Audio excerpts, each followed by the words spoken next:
নমস্কার। আজ রবীন্দ্র জয়ন্তী। আমরা একটি ছোট্ট অনুষ্ঠানের মধ্য দিয়ে রবীন্দ্রনাথ ঠাকুরকে প্রণাম জানাবো। এই অনুষ্ঠানে আমাদের সঙ্গে রয়েছেন প্রত্যয়। তুমি কি শোনাবে আজকে আমাদের রবীন্দ্রনাথ ঠাকুরকে প্রণাম জানিয়ে?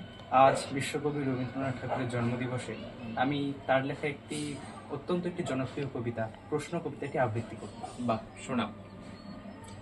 ভগবান, তুমি যুগে যুগে দূত পাঠাইছ বারে বারে দয়াহীন সংসারে।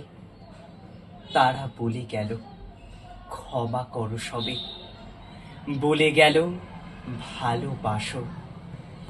অন্তর হইতে বিদ্বেষ বিষ্ণাসক, বরণীয় তারা স্মরণীয় তারা, তবুও বাহির দ্বারে আজি দূর দিনে ফিরানু তাদের ব্যর্থ নমস্কারে।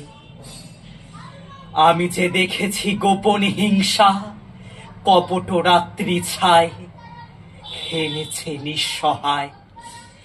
আমি যে দেখেছি প্রতিকারহীন শক্তের অপরাধে বিচারের বাণী নীরবে নিভৃতে কাঁদে। আমি যে দেখিনু তরুণ বালক উন্মাদ হয়ে ছুটে কি যন্ত্রণায় মরেছে পাথরে নিষ্ফল মাথা কুটে।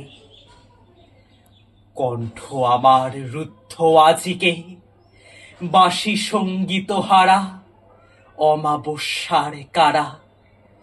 লুপ্ত করেছে আমার ভুবন দুঃস্বপনের তরে।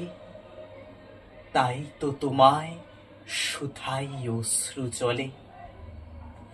যাহারা তোমার বিষাইছে বায়ু নিভাইছে তব আলো, তুমি কি তাদের ক্ষমা করিয়াছ? তুমি কি বেসেছ ভালো? ধন্যবাদ। বাহ, অপূর্ব।